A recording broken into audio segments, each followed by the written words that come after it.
2025 Grammys became ground zero for the most explosive hip-hop feud in history. Kendrick Lamar walked away with 5 trophies while thousands chanted accusations against Drake. But then a video surfaced claiming to show something nobody expected, and what it reveals changes everything.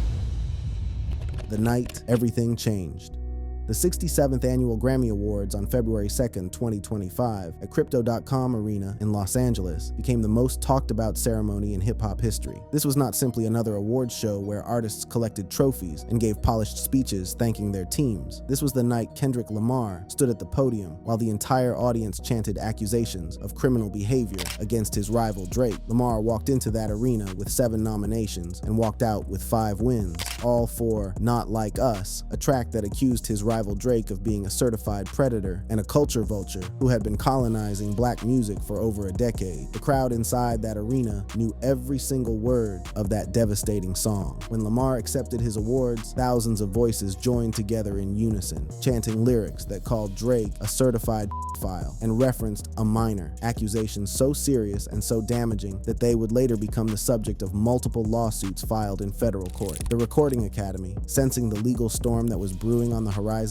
made a controversial decision. They edited out the crowd audio from official YouTube clips released after the ceremony, attempting to sanitize the moment for public consumption and protect themselves from potential liability. Lamar showed up wearing a Canadian tuxedo, denim on denim from head to toe, the kind of outfit that would look completely out of place at any formal awards ceremony. For anyone paying close attention to the details of this rivalry, this was not simply a questionable fashion statement, but a calculated insult directed squarely at Drake's Toronto heritage and Canadian roots. Every element of Lamar's appearance that night was designed to remind viewers of his opponent's background, to underscore the cultural authenticity that Lamar had weaponized throughout their musical battle. Host Trevor Noah addressed the elephant in the room directly, telling Lamar from the stage, "I thought about roasting you, then remembered what you can do to light-skinned men from other countries." The audience erupted in laughter and sustained applause. Lamar laughed it off casually, secure in his victory, comfortable in the knowledge that he had won decisively and permanently. Drake, meanwhile, was nowhere to be found inside that arena. He had boycotted the Grammys entirely, refusing to show his face at an event that was celebrating the systematic destruction of his reputation on a national stage. But here is where things get genuinely interesting, where the story takes a turn that nobody anticipated or could have predicted. Within hours of the ceremony ending, a video started circulating across social media platforms at an alarming rate that caught everyone's attention. The footage, grainy and clearly captured on a mobile phone by someone trying to remain undetected in a crowded space, appeared to show 2 men in a heated confrontation backstage or at an exclusive after-party. One of the men looked remarkably like Drake, the other looked remarkably like Kendrick Lamar. The audio captured someone shouting, "Get your hands off me, Kai, to do it then," while emojis floated across the screen in a way that suggested the footage had been shared through Instagram or Snapchat stories before being screen recorded. Clips spread like wildfire across every platform imaginable within hours. YouTube channels rushed to upload videos with sensational titles promising "shocking fight footage goes viral fast." Comment sections exploded with fans picking sides, analyzing every single frame for clues, claiming they could identify specific locations within the arena or at known after-party venues in the Los Angeles area. I mean, Nas Ether Jay-Z. We all were there for that. That happened. And Jay-Z's still Jay-Z. Hip-hop has always had legendary beefs that defined eras and shaped careers. The Nas vs. Jay-Z battle produced Ether, a diss track so devastating that it became a verb in hip-hop vocabulary. But both artists survived and thrived afterward, continuing to release music and build empires. The Drake vs. Kendrick situation feels different in fundamental ways that longtime observers of the genre have noted repeatedly. The accusations are more serious. The personal attacks cut deeper. The technology available to spread both real and fake content has evolved beyond recognition. The thing is that circulating footage is completely fake. It is not real. It never happened. Analysis of frames and audio shows it's an edited clip, likely a deep fake or face swap from a reality TV show, possibly something in the style of love and hip-hop confrontations that regularly generate viral moments online. The pink background visible in the video, the overly dramatic dialogue delivered with theatrical timing, the way the confrontation plays out like a scripted scene, all of it screams parody rather than authentic footage captured in a real moment of genuine conflict. No reputable outlet has ever verified verified any physical altercation between these two artists at the Grammys or anywhere else in their long history of rivalry stretching back over a decade. TMZ, which has built its entire empire on catching celebrities at their worst and most vulnerable moments, has zero coverage of any fight between Drake and Kendrick. Billboard has nothing. Complex has nothing. Rolling Stone has nothing. The deafening silence from legitimate media organizations tells you everything you need to know about the authenticity of these claims. This is not the first time fake content has emerged from this beef, and understanding that context is essential for understanding why the footage spread so quickly and why so many people believed it initially. The entire rivalry has been plagued by deepfakes, AI-generated tracks, and planted misinformation from both camps operating in an information war alongside the musical battle. Drake himself admitted publicly to feeding Lamar fake information about a supposed hidden daughter, carefully planting the story through sources he knew would reach Kendrick's team, then waiting patiently to see if Kendrick would take the bait and put the accusation in a diss track without proper verification. When Lamar released Meet the Grams and mentioned the alleged hidden daughter as fact, Drake responded with A Heart Part 6, claiming victory for successfully planting false intelligence and proving that Kendrick's research team could be manipulated and deceived. The line between truth and fiction in this beef blurred a very long time ago, making every new piece of content subject to intense scrutiny. The feud itself stretches back over a decade, with roots that go much deeper than most casual observers realize. It started in 2013 when Lamar appeared on Big Sean's Control and called out Drake along with other prominent rappers as competition he intended to surpass and ultimately defeat. Drake responded dismissively in interviews conducted shortly after the verse dropped, downplaying Kendrick's aggressive stance as simple ambition from a young artist trying to make a name for himself in a crowded field. They continued to collaborate professionally on tracks like Poetic Justice and Problems, maintaining a functional working relationship even as the competitive tensions simmered beneath the surface of their public interactions. In 2016, former NFL player Marcellus Wiley made a surprising claim on ESPN that Drake and Lamar nearly fought during a segment taping for Sports Nation when both artists happened to be present at the studio at the same time. According to Wiley's detailed account, Drake allegedly ranted about Lamar unprompted, becoming increasingly agitated and hostile until the situation nearly turned physical and had to be de-escalated by people present. No footage of this incident has ever surfaced, despite occurring at a television studio with cameras everywhere, and it remains purely anecdotal with no corroborating witnesses willing to speak publicly about what they saw. For years following that alleged near confrontation, the shots remained indirect and plausibly deniable. Drake revealed his secret son Adonis, not by choice, but through Pusha T's devastating diss track, The Story of Adidon, which exposed the hidden child to the world in humiliating fashion. Lamar released critically acclaimed albums like Damn, which won the Pulitzer Prize for music and cemented his status as a generational talent transcending hip-hop, and Mr. Morale and the Big Steppers, containing veiled references to fake artists who prioritized commercial success over authentic artistic expression. Drake's 2022 album, For Loss, included lines that many hip-hop analysts interpreted as shade directed toward Lamar and his artistic approach. The tension kept building steadily, year after year, until March 2024 happened and everything finally exploded into open warfare. The deepfake era and digital warfare. Lamar appeared on Future and Metro Boomin's Like That and rejected the entire concept of hip-hop's Big Three, a commonly accepted grouping of himself, Drake, and J. Cole as the genre's dominant figures who had defined the 2010s. His exact words left absolutely no room for interpretation or diplomatic spin. It's just Big Me. This single verse, delivered with the precision of a surgical strike, ignited the most intense exchange of diss tracks in modern hip-hop history. Within weeks, both artists had released multiple songs attacking each other with increasingly personal and potentially career-ending accusations. Drake dropped Push-Ups and Taylor made Freestyle, the latter using AI-generated voices of Tupac and Snoop Dogg to taunt Lamar by having deceased and living legends seemingly take Drake's side in the conflict. Tupac's estate threatened legal action almost immediately upon learning of the track's existence, calling it a flagrant violation of the late rapper's legacy and sacred memory, forcing Drake to remove the track within days of its initial release. Lamar responded with Euphoria Euphoria, a sprawling 6-minute track accusing Drake of being a master manipulator and an absent father who prioritized his career and commercial interests over his relationship with his young child. Then came 616 in LA, followed by the devastating Meet the Grams, which went after Drake's entire family, including his mother, his father, Dennis Graham, and his young son, Adonis, who had no involvement in any of this conflict. Finally, Not Like Us dropped, the nuclear bomb that would go on to dominate streaming platforms, radio airwaves, and award ceremonies for the next year and beyond, becoming inescapable in American culture. And now that it's happened, I'm like, wow, I didn't want this at all. And this is dark. And it seems like this one, how many songs did they release so far? I think they're both at like 3 or 4. I think they're both at 3. That is so crazy. They're both at 4. They're 8 songs, 4 each. 4 each. The sheer volume of content produced during this battle was staggering and unprecedented. 8 diss tracks in a matter of weeks, each one more personal and damaging than the last. The speed forced both artists to respond quickly, sometimes within hours, leading to content that felt raw and unfiltered in ways that polished album tracks never do. This rapid-fire exchange created the perfect environment for fake content to flourish, as fans struggled to keep up with what was real and what was fabricated for clicks and engagement. Understanding why fake fight footage spreads so easily requires understanding how deeply artificial intelligence has penetrated hip-hop culture and how thoroughly it has transformed what fans consider credible evidence of real events. The technology did not originate in rap beefs, but it found a natural and comfortable home there because hip-hop has always involved exaggeration, persona construction, and blurred lines between reality and performance. Deepfakes entered the genre through experimental viral content around 2020, building on advances in machine learning,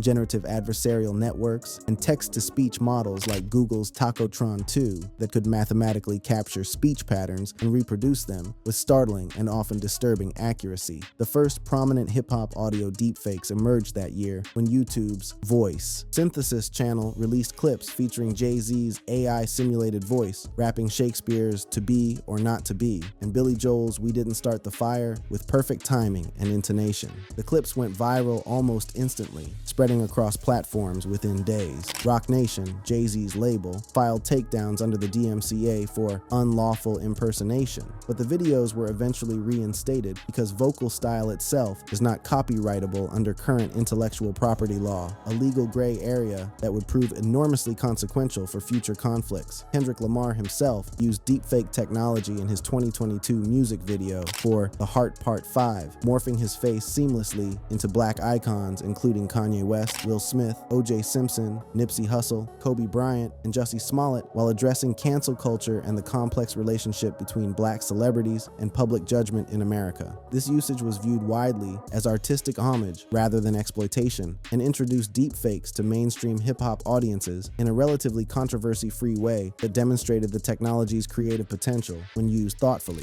Jussie Smollett later commented publicly that he had no issue with his inclusion in the powerful visual. The key difference between Lamar's artistic use and later malicious applications comes down entirely to intent, consent, and whether the technology is being used to honor subjects or to harm them. By 2023, the floodgates opened completely, and the situation spiraled beyond anyone's ability to control. An AI-generated song called Heart on My Sleeve that convincingly mimicked Drake and The Weeknd's voices and signature styles gained millions of streams across major platforms before Universal Music Group demanded its immediate removal from every service hosting it. Drake himself called the situation the final straw in his mounting frustration with AI manipulation of his voice and artistic identity without his consent. The irony of what came next is almost impossible to overstate. Less than a year later, Drake would deploy the exact same technology against Kendrick Lamar, using it to weaponize the voices of deceased artists against his living rival in a move many saw as deeply hypocritical. When Drake released Tailor-Made Freestyle with AI-generated voices of Tupac and Snoop Dogg speaking and rapping in his defense, he crossed a line that even his biggest offenders and most loyal fans struggled to justify with any coherent argument. After spending months publicly complaining about AI being used to fake his voice without consent, he turned around and weaponized the technology against a deceased icon who had no ability to consent or object to having his voice resurrected for a petty beef. Tupac's estate responded immediately and forcefully through their attorneys, calling the track a flagrant violation of the late rapper's legacy and threatening to pursue legal action to the fullest fullest extent possible under the law. Drake pulled the song within days of its release, but the damage to his credibility on the AI issue was already done and could not be undone. Yeah, now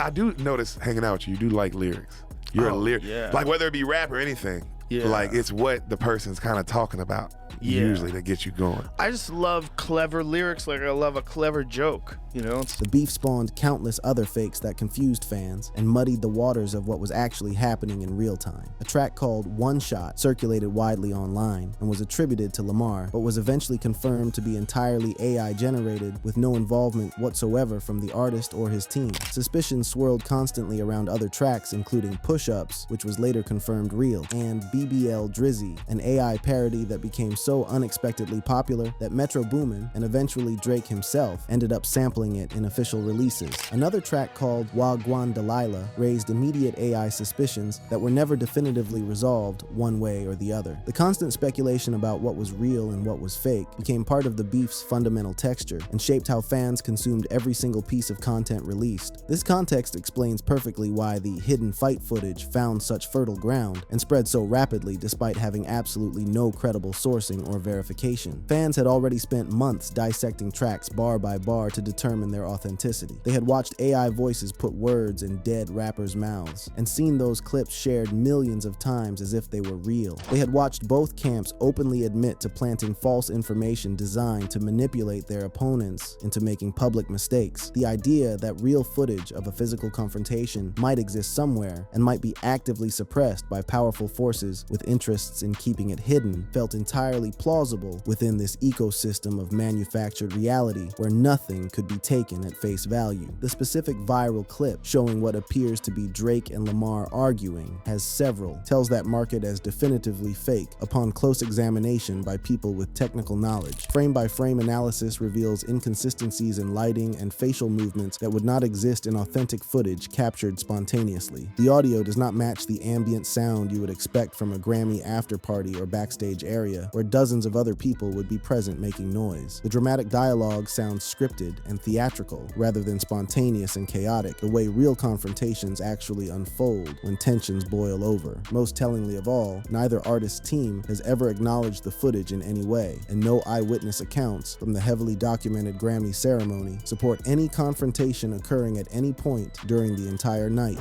The aftermath and the uncomfortable truth. Social media searches from January 2025 through February 2026 reveal no credible claims of a physical altercation from anyone who was actually present at the event or its surrounding parties. X posts about the beef focus exclusively on verbal jabs, Grammy wins, and the ongoing legal battles playing out in courtrooms. TikTok and Facebook clips related to the feud are clearly satirical in nature when examined closely. Parodies like Ray William Johnson's Dream sequence showing Drake shoving Lamar and dropping Grammys highlight how fans create satirical content for entertainment that then gets stripped of context and shared as supposed evidence of real events that never actually occurred. What happens if Kendrick Lamar and Drake run into each other in the wild? Oh, Drake would destroy that little guy. Yeah, he's a tiny little dude. He's a tiny little dude. But what if Kendrick is expecting that, so he comes prepared? Even Joe Rogan and his guests have speculated openly about what might happen if these two artists crossed paths in person, somewhere unexpected and without security present. The physical mismatch between them is obvious to anyone who has seen them standing side by side. Drake stands significantly taller and heavier than Lamar, with a build that suggests he could easily overpower the smaller rapper in any physical confrontation that came down to pure strength. But the conversation always remains entirely hypothetical because there is zero evidence any confrontation has actually occurred despite years of escalating tension between the camps. 1 week after dominating the Grammys with his historic 5 wins, Kendrick Lamar took the stage at Super Bowl LIX on February 9th, 2025, performing for the largest television audience of the entire year. He closed his halftime performance with Not Like Us, grinning directly at the camera. During the specific lines targeting Drake and his alleged behavior with minors, SZA, who had previously been romantically linked to Drake and whose past past relationship with him had been referenced in diss tracks from both sides, made a prominent cameo during the performance that fans immediately noted. Serena Williams, who was also referenced in the diss track and whose friendship with Drake had been the subject of speculation for years, appeared as well in what many saw as a coordinated statement. The entire performance functioned as a televised victory lap, broadcasting Lamar's triumph over his rival to over 100 million viewers watching live across the country and around the world. Drake offered no response whatsoever to the very public spectacle. The legal battles, however, were just beginning and would prove far more consequential than any musical exchange or award ceremony moment. In November 2024, Drake sued Universal Music Group, alleging in detailed court filings that they had artificially inflated streams for Not Like Us and actively defamed him through their promotional strategies for the track that accused him of criminal behavior. He claimed that UMG had paid influencers and used bots to artificially boost the track's numbers and create the appearance of organic cultural dominance that did not reflect genuine listener interest. UMG denied all allegations completely and characterized the lawsuit as entirely meritless. Lamar was not directly named as a defendant in the lawsuit, but the feud permeated every single filing and became impossible to separate from the legal arguments being advanced. The litigation continues grinding forward as of early 2026, with Drake's legal team expanding their claims against the label with each new filing submitted to the court. Well, you advise that Drake leave Kendrick alone in his new music. Do you think that's gonna happen? Nah, but when I mean leave him alone, we gotta leave the moment. There's no more direct engaging. We ain't no more diss songs. It's over. So he's supposed to sneak to some. DJ Academics, one of Drake's most prominent media allies and a commentator who had defended him publicly throughout the beef, advised Drake to adopt the Jay-Z approach to handling defeat, letting the moment pass without any direct engagement that would remind people of his loss, resorting to sneak disses buried in future music rather than open warfare that would only keep the conversation alive and centered on his humiliation. The logic behind this strategic advice is simple when you examine it objectively. Drake has absolutely nothing left to gain from continuing this fight directly, and everything to lose by keeping the conversation going. Drake's father, Dennis Graham, responded to the Grammy losses with unexpected grace that surprised many observers who expected defensiveness. The day after the ceremony concluded, he stated publicly all the best to him regarding Lamar's wins, downplaying the diss track's impact and its devastating accusations against his family members. Drake himself teased new music on Instagram in the days following the ceremony, projecting an image of being completely unbothered by the situation, despite the public humiliation he had endured on a national stage. Like, would you go on a business deal that you got no game? Well, wait, hold on. I feel when he beat Meek Mill, it raised him up a notch. Back to Back was a big song in his career. I feel it was one of his biggest songs.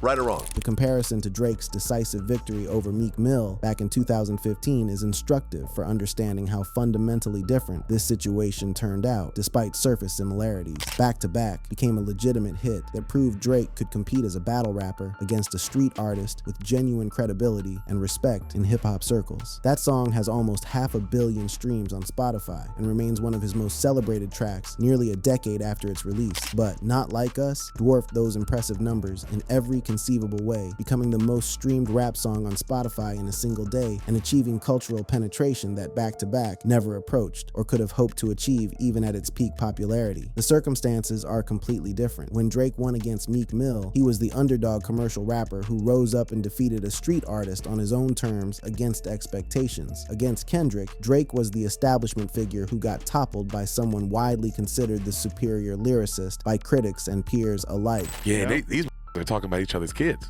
That's what I'm saying. On songs, talking about each other's actual children. The involvement of family members in this beef, Drake's son, Adonis, Lamar's allegations about hidden children that Drake may have fathered secretly, attacks on each other's parents and their character and life choices, elevated this beyond any typical rap rivalry into something far darker and more consequential than entertainment. Words spoken about innocent children who never asked to be involved cannot be taken back or explained away as typical competitive exaggeration between performers. performers. Accusations of predatory behavior toward minors cannot be brushed aside as typical rap bravado designed to generate buzz. The damage to Drake's reputation extends far beyond streaming numbers, and Grammy counts into the fundamental way people perceive him as a human being and potential threat. By February 2026, Lamar returned to the Grammys for the 68th ceremony with 9 new nominations, primarily for his surprise November 2025 album GNX, a project that arrived with little advance warning and immediately dominated the cultural conversation upon release. He converted 5 of those nominations into wins, bringing his career total to 27 Grammys, surpassing Jay-Z's previous record of 24 and making him officially the most awarded rapper in Grammy history by a significant and likely insurmountable margin. His collaboration with SZA, Luther, a reimagined cover of Luther Vandross's 1981 classic Never Too Much that blended R&B nostalgia with modern production sensibilities, won Record of the Year, marking his second consecutive victory in that prestigious category and cementing the historic nature of his achievements. It's hip-hop as usual, man. I'm not good at talking about myself, but I express it through the music. It's an honor to be here. Tyler, the Clips, like these are my brothers to be in this category. What's up, Push, man? Malice, man. His acceptance speech emphasized community over conflict in a way that felt deliberate and meaningful to observers, shouting out fellow nominees like Pusha T, Tyler the Creator, and Clips, rather than taking shots at absent rivals or mentioning the beef that had defined the previous year. Fans across social media interpreted this approach as growth and maturity, a stark contrast to the vicious bars he had delivered throughout 2024 when the beef was at its peak intensity, and every week brought new attacks. The GNX album itself, while containing subtle references to resilience and cultural pride that knowing listeners could decode, avoided any direct disses that would reignite the conflict unnecessarily. Lamar had proven his point comprehensively and decisively. He did not need to keep attacking a defeated opponent who had already been thoroughly humiliated. Every time I tell you this, hip-hop is gonna always be right here. We're gonna be in these suits, we're gonna be looking good, we're gonna be having our folks with us, we're gonna be having the culture with us. So I appreciate y'all. God is the glory. Love y'all. Where does this go from here? That question haunts the entire situation and everyone connected to it professionally or personally. The accusations made in these tracks, particularly the ones suggesting criminal behavior involving minors, cannot simply fade away with time and distance. They exist permanently in the cultural record, accessible to anyone with an internet connection. Drake's reputation took damage that no amount of streaming numbers, commercial success, or favorable legal rulings can fully repair. Lamar's dominance feels complete and total in every measurable way, but victory in a rap beef provides no real satisfaction when innocent children and families have been dragged into the spotlight against their will and made the subject of public speculation by millions of strangers. The hidden fight. Footage remains exactly what it always was from the very beginning, a hoax designed to generate clicks in an information ecosystem already saturated with deepfakes, planted stories, and manufactured controversy for engagement. No law enforcement, eyewitness, or media reports support any physical confrontation between these artists at any point in their long rivalry spanning over a decade. The feud, while extraordinarily intense and deeply personal in its accusations, has remained entirely verbal and musical throughout its duration. Both artists continue releasing music and touring to massive audiences who pay premium prices to see them perform. The lawsuits grind forward through the courts at their own deliberate pace, but no punches have been thrown, no physical violence has occurred, and no hidden footage exists because there is simply nothing to hide. Well, that's it for this video, but don't go anywhere because we've got plenty more heat for you. Just tap any of the cards on your screen right now and keep it locked.